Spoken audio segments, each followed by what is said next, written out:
Boa noite, pessoal. Eu encerrei a transmissão antes ali porque estava sem som. Se o pessoal puder me confirmar se está ouvindo agora. O som está funcionando, tá aí já. Luciano, boa noite. Doris, Fogaça acompanhando. A Sinara já está aí também. O som, vocês estão ouvindo? Se o pessoal puder confirmar agora se o som está tudo certo. Eu troquei o celular aqui. Estou imaginando que vai dar certo agora. Ah, agora sim, a professora Lúcia respondeu ali que já está tudo certo. Então, desculpa aí o atropelo, estamos iniciando de novo a transmissão aqui para fazer a conversa com a Sinara. Nossa convidada já está online aqui. Eu vou convidá-la aqui. Um minutinho. A live ela tem uma duração máxima de 1 hora, né, pessoal? Então, nós vamos fazer essa conversa. Iniciamos agora às 7h06. A gente vai até aí, volta das 8 horas, então, fazer esse bate-papo aí com a Sinara, que é jornalista, política, e tem o blog, o site Socialista Morena, aí, que o pessoal acompanha bastante aí, e muita gente já manifestou aí interesse de participar da transmissão. Então, vamos acompanhar. Já convidei a Sinara para entrar. Deixa eu dar um toquezinho nela aqui no...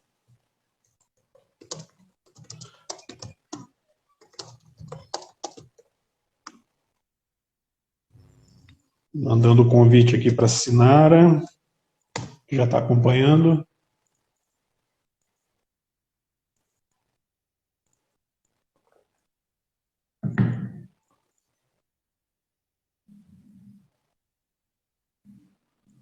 Deixa eu convidar de novo aqui.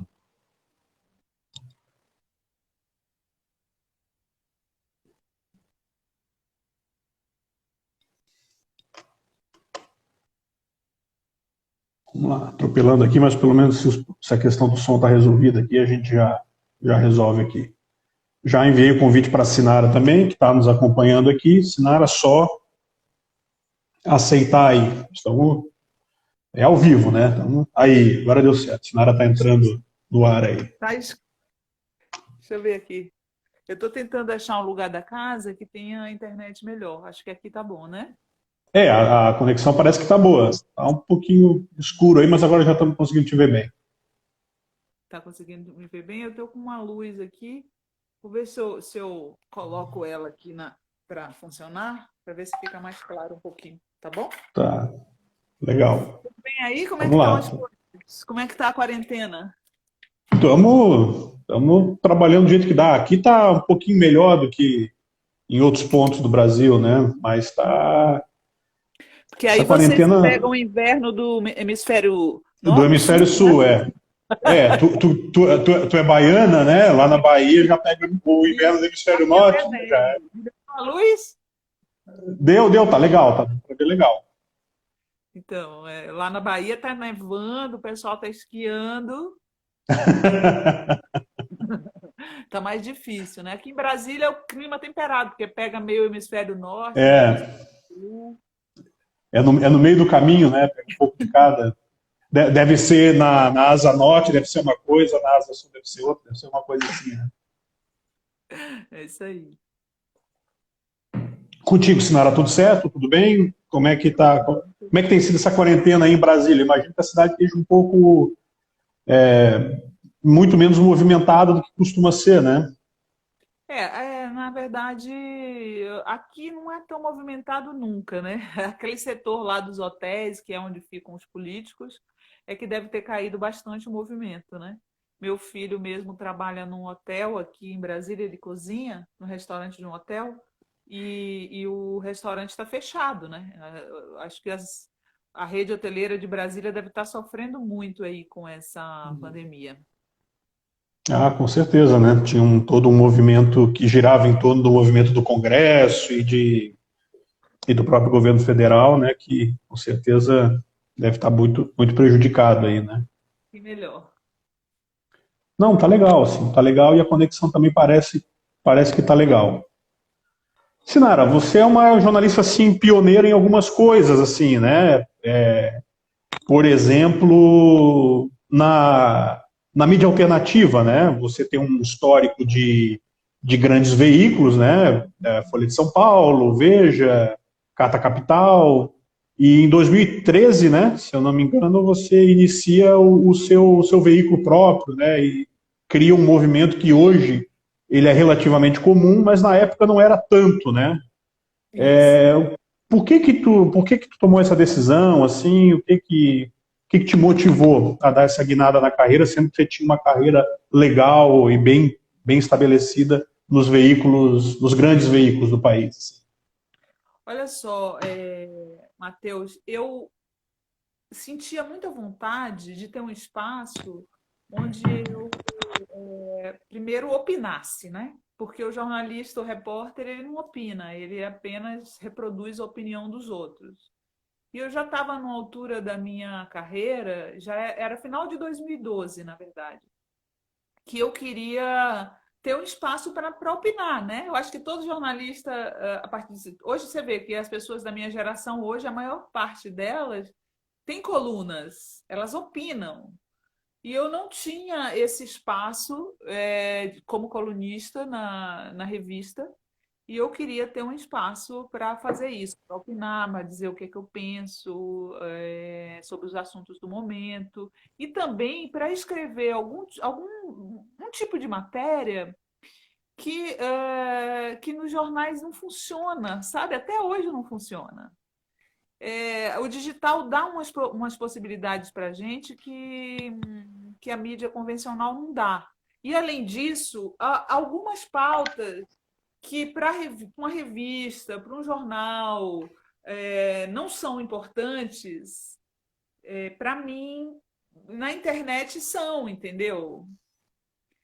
Por exemplo, vou dar um exemplo recente. Ontem, eu publiquei uma matéria no Socialista Morena sobre esse movimento que está acontecendo no mundo das derrubadas de estátuas, né?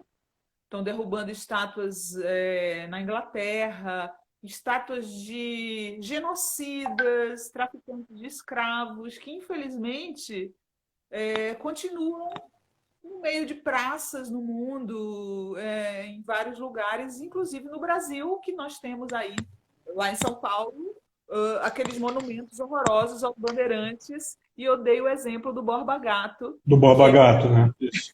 aquela estátua horrorosa que tem lá em Santo Amaro de um assassino de indígenas, né? Um genocida, matou até outras pessoas que não eram indígenas, inclusive, e que tá lá aquela feiura. E as pessoas, e aí eu fiz uma matéria, eu consegui uma matéria com muitos vídeos. A gente pode incorporar tweet, né?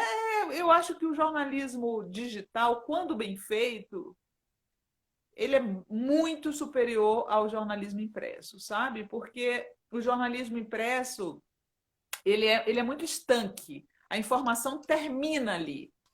E com o digital, como você pode inserir links, vídeos, nossa, a pessoa tem a possibilidade de pesquisar infinitamente, né? E eu gosto muito desse jornalismo de pesquisa, meio almanaque, sabe? Sim.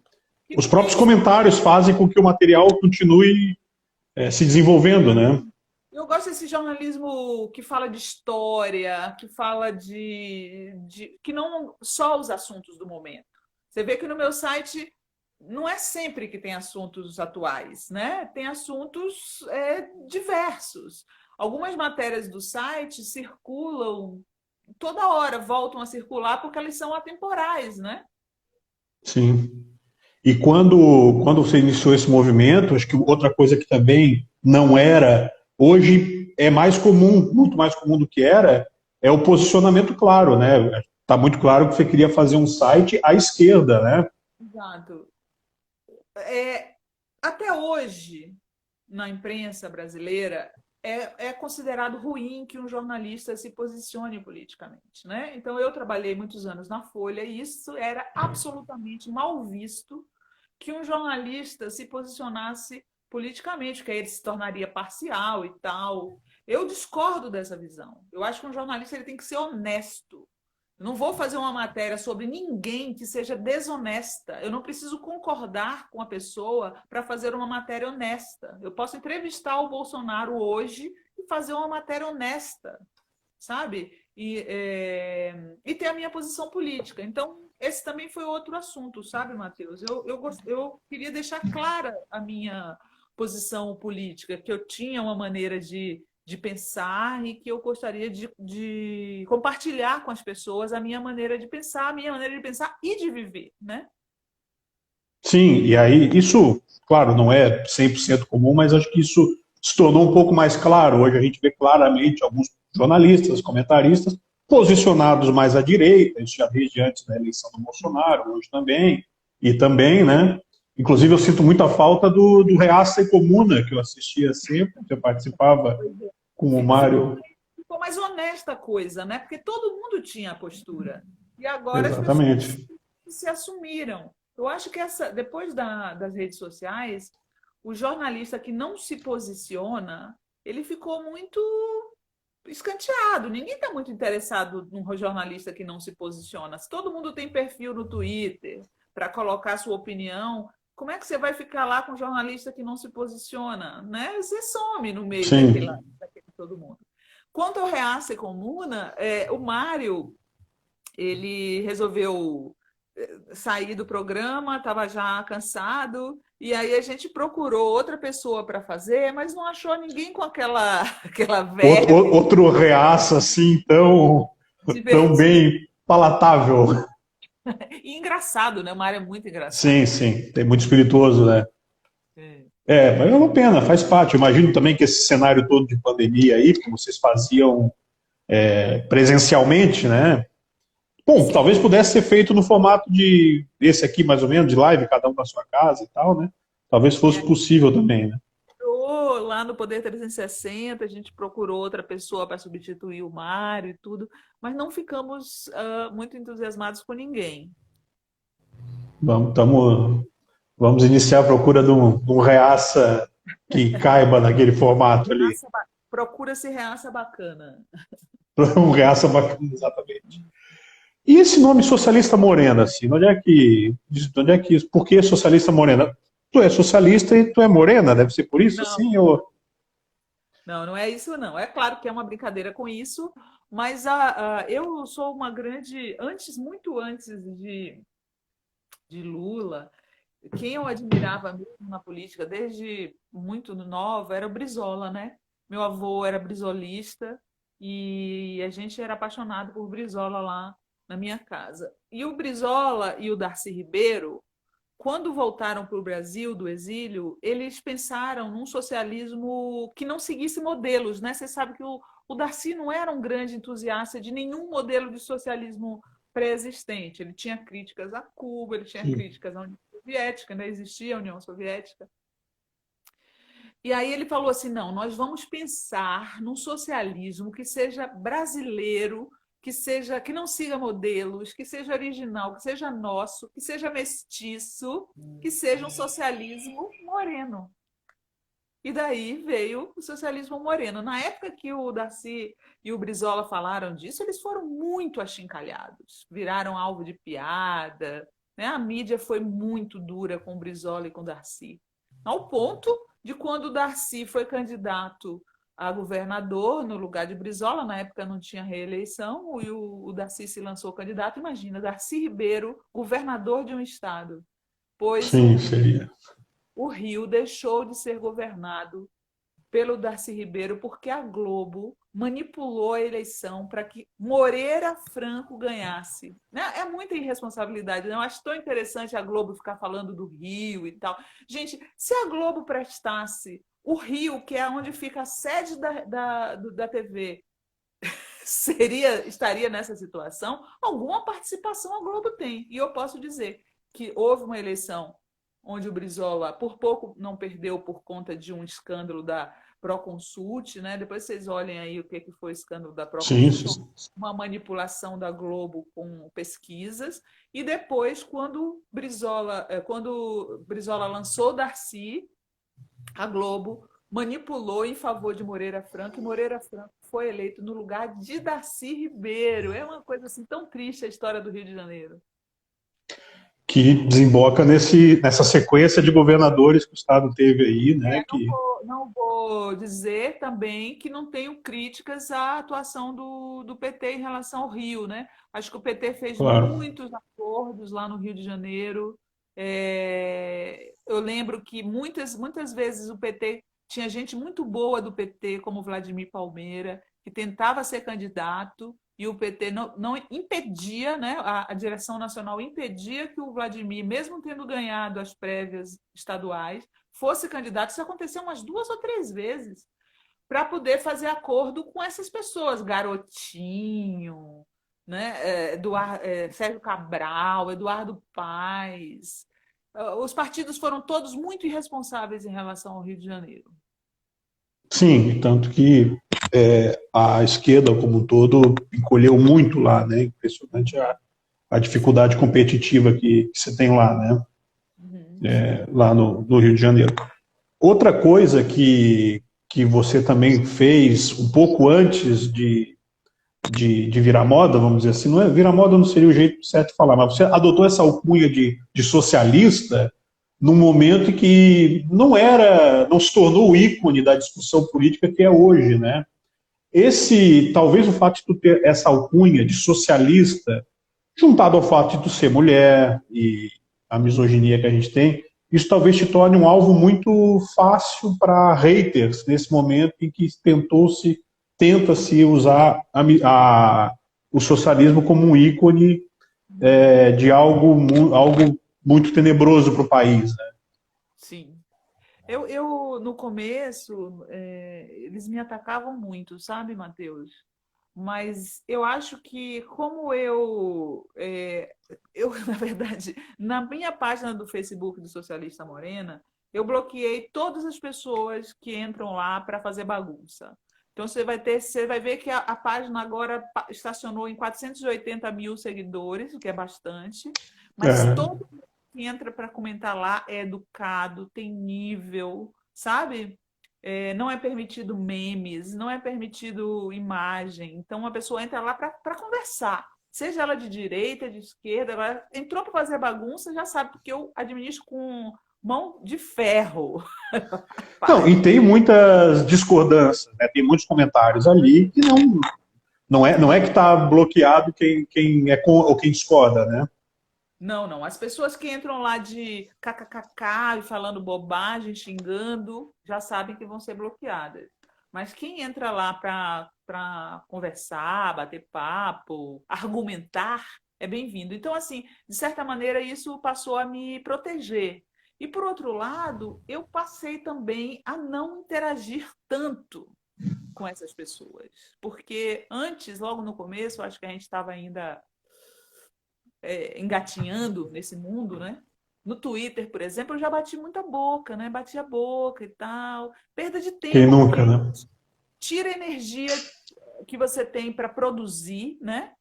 E aí eu acho que quanto mais você responde, piora. Então eu deixei, não respondo mais. Volta e meia eu respondo um ou outro, assim, muito raramente. E eu tenho mais usado o meu tempo mais para escrever, para fazer as participações que eu faço em alguns sites de esquerda, canais de esquerda na internet, né? Faço TV Sim. Afiada, faço o Brasil 247, vou começar a fazer revista Fórum também.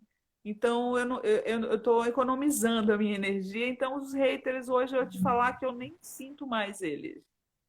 Nem lê mais o que Não, eles muitos dos xingamentos que vem lá. Não, eles não me atingem mais. O Twitter mesmo, eles estão todos silenciados. Que bom, que bom. Eles acham que eu estou vendo, mas eu não estou vendo. Olha, eu acho que se eles soubessem disso, eles ficariam um pouco decepcionados, né? Porque a lógica é que tu leia, né? Provavelmente a lógica é que tu leia. E, claro, naturalmente, tu tem feito também muitas críticas aí ao posicionamento do governo federal diante desse quadro todo da pandemia, assim, né? Acho que a gente se enfiou num buraco sem fundo com relação a isso, né? Não dá para esperar, não tem cenário de imaginar que isso vá melhorar num curto prazo? Eu digo especificamente o tratamento que o governo dá para essa questão de saúde pública. E talvez a gente esteja contando com a sorte, né? Eu acho. Infelizmente, o Brasil entrou num poço sem fundo, né? Eu acho que eu sempre faço a retrospectiva que desde que fizeram o golpe contra Dilma, foi se pavimentando um caminho para o Brasil chegar nessa situação. Você vê que eu tenho no site um texto que eu acho que é de 2013, tá? Falando que enquanto eles reclamavam do Fla-Flu, que era PT, PSDB, o Milicos do Senhor Futebol Clube corria por fora. Quem é que está no poder hoje? É o Milicos do Senhor Futebol Clube, certo? É Certo. uma Não mistura é.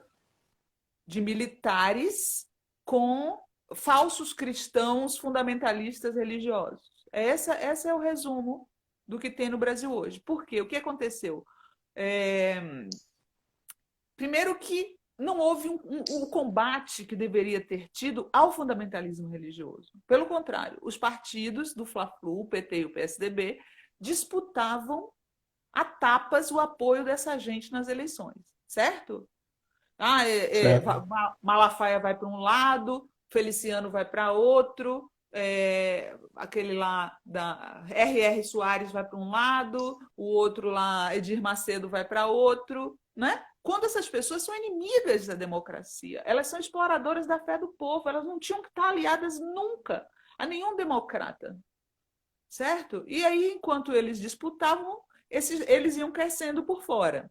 E aí chegou o golpe contra Dilma, que infelizmente o senhor Aécio Neves, ao invés de aceitar o resultado da eleição, simplesmente implodiu as instituições, dando todo o discurso para o Bolsonaro, né?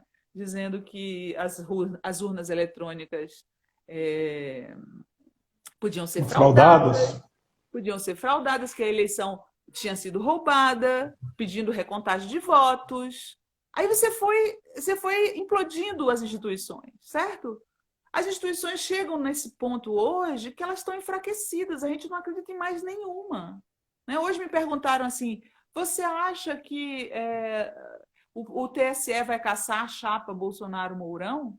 Que fé a gente tem nisso? Razões para isso? Provavelmente tem. Mas como é que a gente pode ter De sobra, né? Exato. Como é que a gente vai ter fé se as instituições não existem mais? Elas foram usadas para derrubar uma presidenta eleita. Então, eu sempre fui uma pessoa otimista e estou uma pessoa pessimista, porque eu não vejo como que a gente vai melhorar essa situação. Inclusive a própria estabilidade do modelo democrático passa a estar em discussão, né? Porque se as decisões são todas de acordo com alguma conveniência política, né? Qual o limite disso? Tu acha que a gente corre risco nesse sentido da estabilidade de um modelo minimamente democrático no país? Pois é, os movimentos que estão acontecendo são para garantir que, pelo menos, você vê a que ponto chegamos. Nós tenhamos certeza de que haverá eleições para presidente em 2022.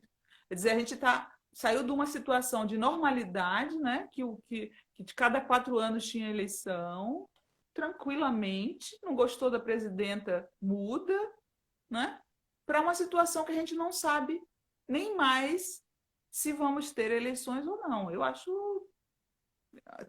nunca vivi uma situação tão triste na minha vida, né? Sou filha da redemocratização. Todos os anos nós tínhamos cada vez mais notícias melhores. O Brasil se tornando um partido importante. Agora a gente virou uma merda qualquer, sabe? Um partido ruim, um país ruim, um país que ninguém quer morar, um país que virou alvo de chacota internacional. Né?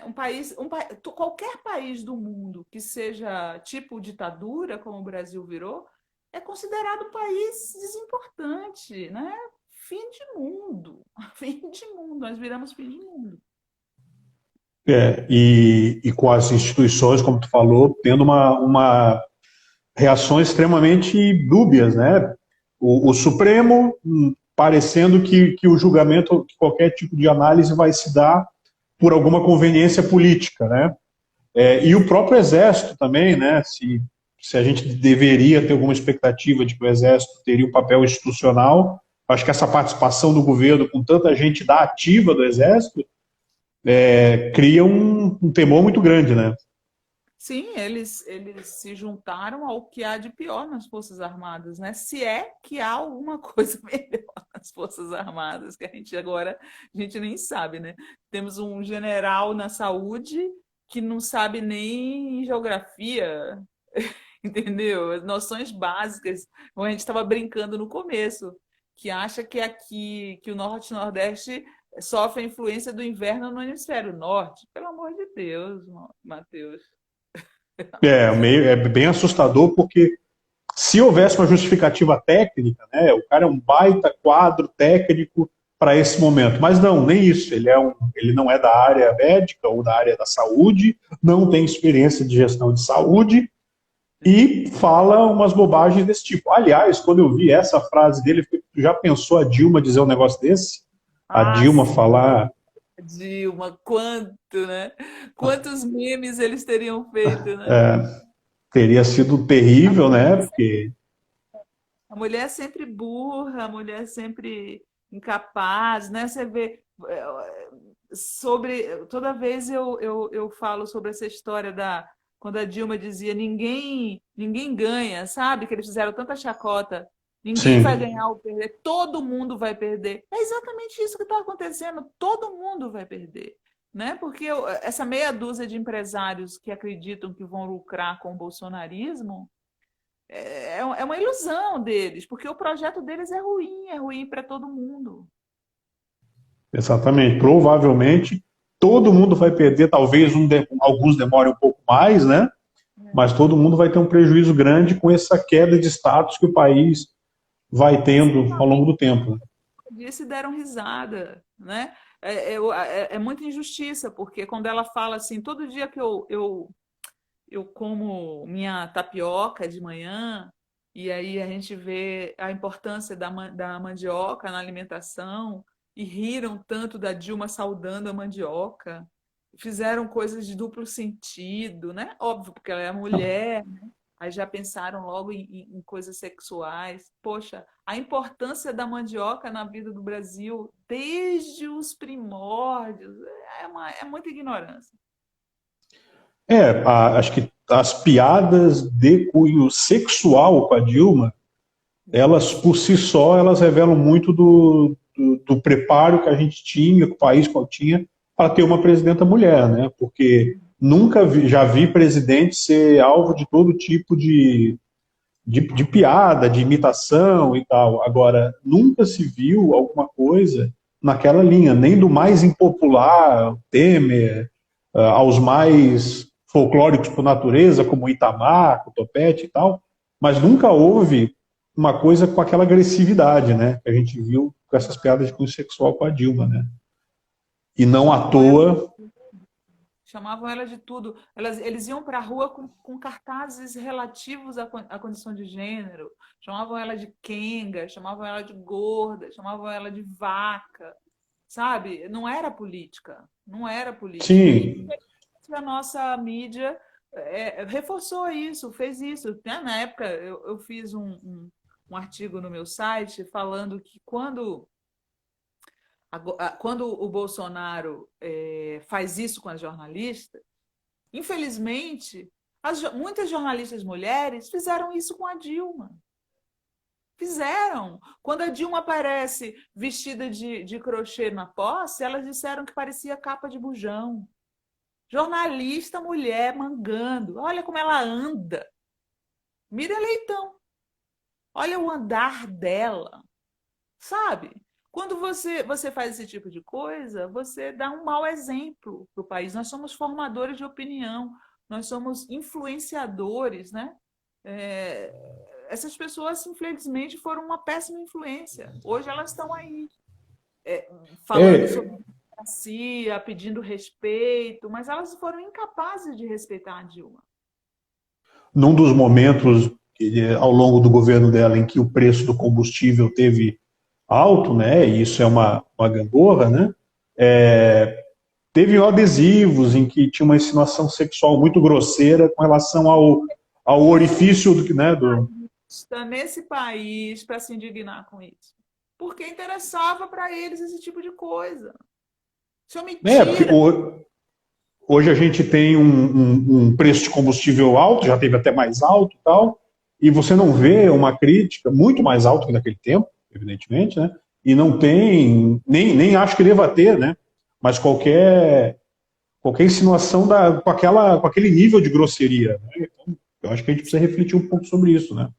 Inclusive, quando o Bolsonaro mandaram o Bolsonaro tomar naquele lugar, eu fui uma das primeiras a me levantar contra.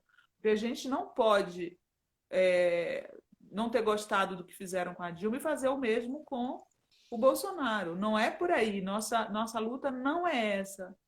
E aí as pessoas ficaram putas comigo, né?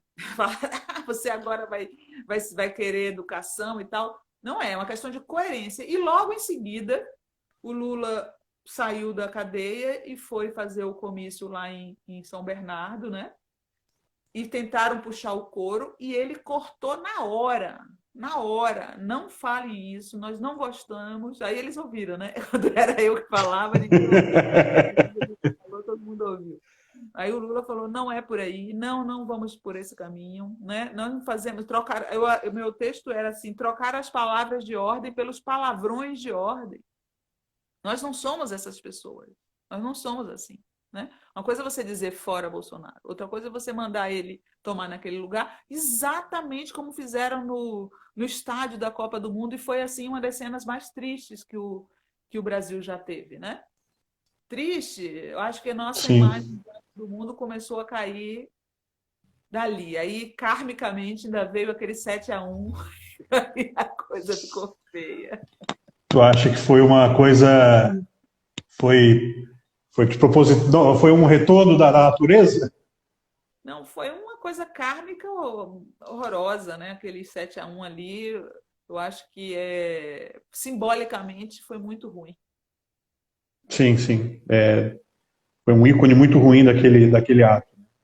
Eu tenho visto que tu tem escrito, mas gostaria que a gente conversasse um pouco sobre o que tu acha dos posicionamentos recentes aí do Ciro Gomes, tentando se comportar ou se criar como uma alternativa à esquerda, mas fazendo isso de um jeito um pouco estranho, um pouco agressivo para com a esquerda que se constituiu até o momento. O que tu acha assim, desses movimentos? Olha só, você falou dos haters, hoje eu tenho muito problema com o eleitor do Ciro Gomes, sabe? Eles são bastante agressivos, eles não aceitam nenhum tipo de crítica, sendo que eu chamo o mito de Sobral, sendo que o mito de Sobral adora atacar o Lula e o PT e a esquerda e fala um monte de coisa, e quando a gente rebate, eles não gostam e passam a atacar nos mesmos moldes que os bolsominions. Me acusam de ganhar dinheiro do PT, né? E que eu sou vendida, que não sei o quê, que bababã. Enfim, aquela mesma baixaria. Eu acho que o Ciro está fazendo uma aposta alta. Ele está fazendo a aposta de que se ele se tornar, quanto mais ele bater no Lula e no PT, ele mais vai ser aceito pelo establishment midiático, né? Eu acho que ele está querendo ser a alternativa da mídia contra Bolsonaro. Por isso ele está tão crítico ao PT e ao Lula. É um cálculo político que ele está fazendo. Mas tem gente que acha que ele pode ser abandonado no caminho.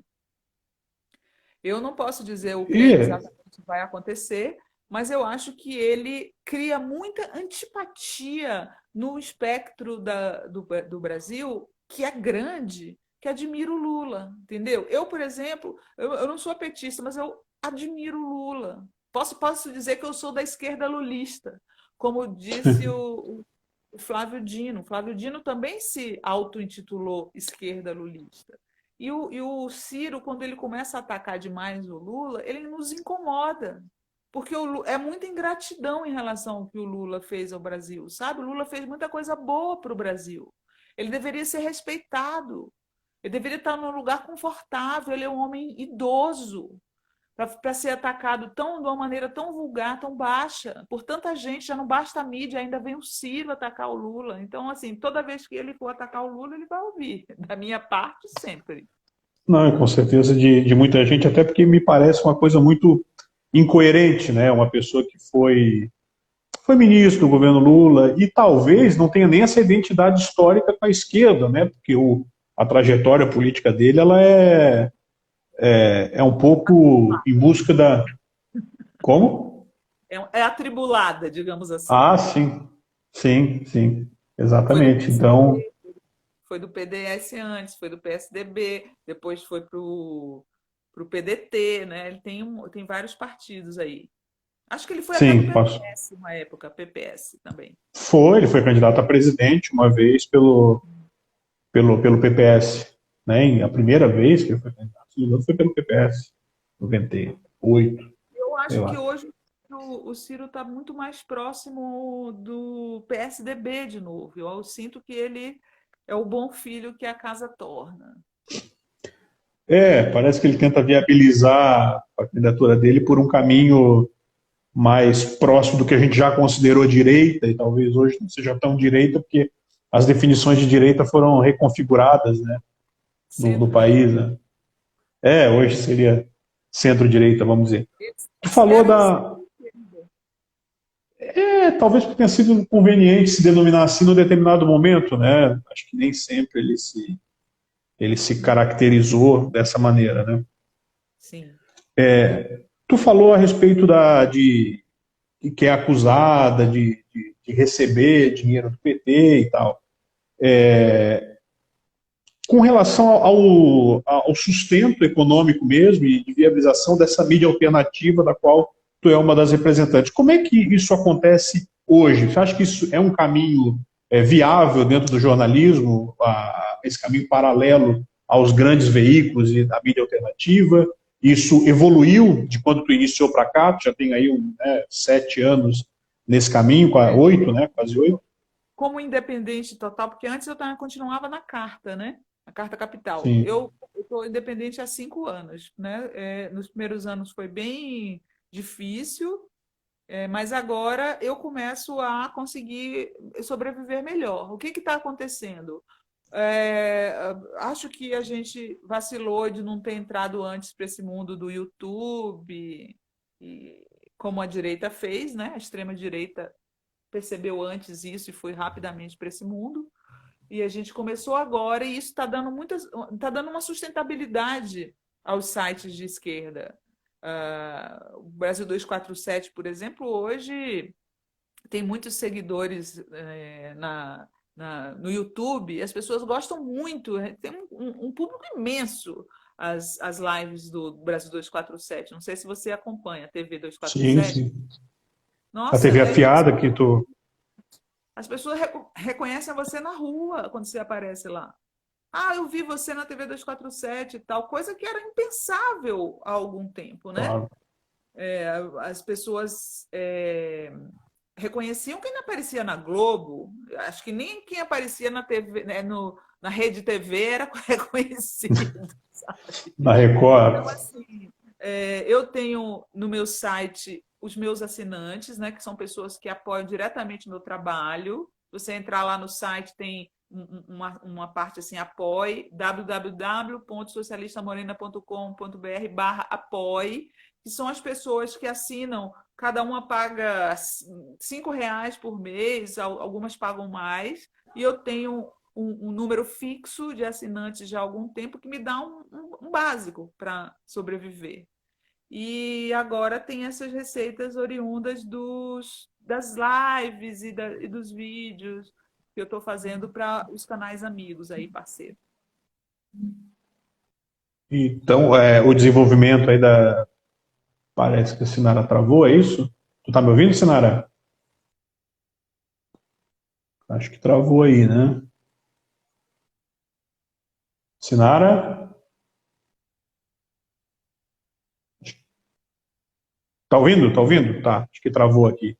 Não, mas não, a gente estava comentando aqui que eu acho que é interessante que evoluiu muito as possibilidades, né?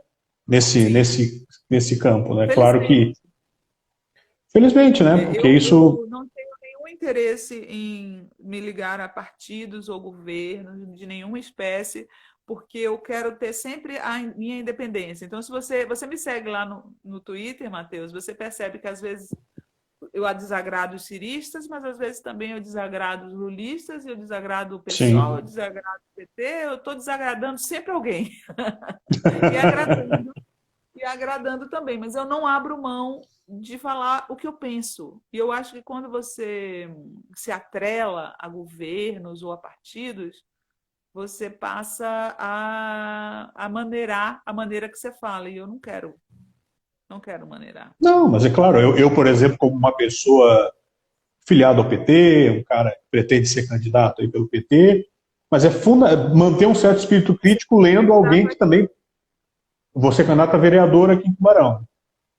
Ah, legal, Sou massa. candidato a vereador, estou me preparando aí e como membro do PT, evidentemente, eu tenho interesse em ver também opiniões que eventualmente sejam críticas, para a gente ter também, para a gente não perder a capacidade de raciocinar, né, de ter um espírito crítico a isso também.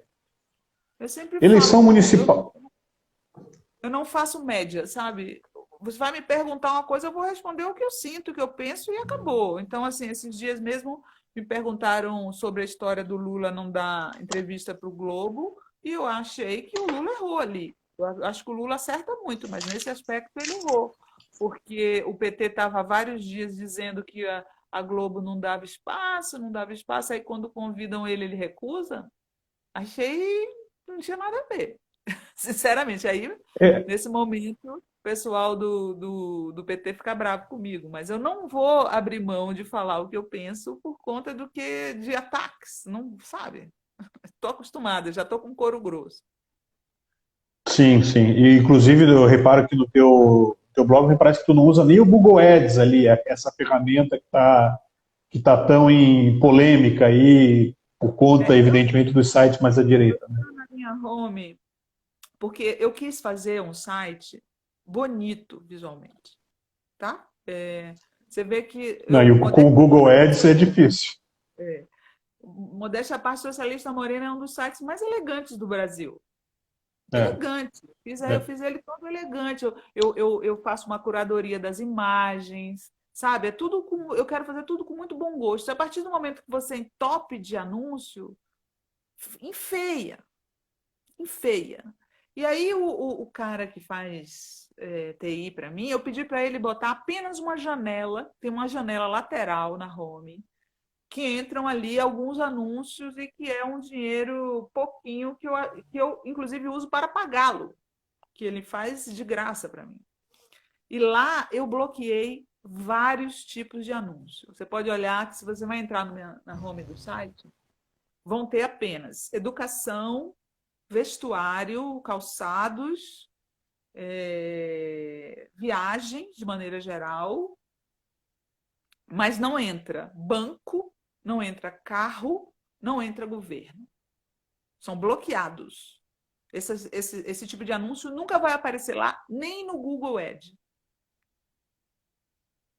Sim, tem uma restrição bem, bem, bem clara, então, de segmento aí. Legal, legal. E ainda assim é possível trabalhar com esse tipo de restrição, né? Legal. Você pode Sinara, estamos botar. chegando aqui.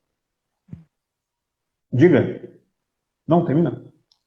Não, então, Quer falar alguma coisa? Hein? você pode abrir as janelas e botar essas restrições, né? Porque aqueles anúncios que ficam assim, aqueles anúncios pegadinha que eu acho horríveis, né? Ah, você viu o que aconteceu com a fulana de tal? Olha como ela está hoje. Isso é muito comum, até mesmo na mídia comercial. E isso enfeia muito as páginas. Felizmente, eu não precisei entupir meu site disso, não. E a gente está chegando aqui no final, já são 10 para as 8, caminhando aqui para o final da live, Sinara. Queria te agradecer bastante aí pela oportunidade, pela atenção aí, pelo diálogo, né, por estar aí dedicando, tem bastante gente acompanhando aqui, o pessoal estava muito ansioso aí para ouvir a tua participação. Tu conhece aqui Santa Catarina, o Sul aqui, Tubarão? Nunca teve por aqui, né? Ó, eu conheço Navegantes, já desci em Navegantes algumas vezes a trabalho. para ir para Blumenau, aquela região ali. Também já fui em Chapecó e conheço Floripa, né? Sim. Aqui, Tubarão é um pouco mais ao sul de Florianópolis, né? Então, Navegantes, Florianópolis é um pouco mais ao sul e Tubarão é mais ao sul ainda, mais ao sul de Florianópolis.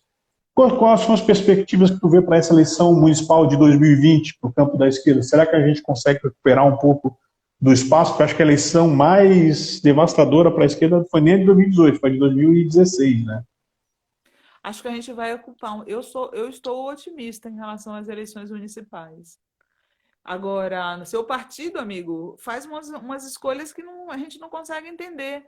Como é que no ano que está se falando tanto de renda mínima, não deixa um Suplicy sair candidato em São Paulo?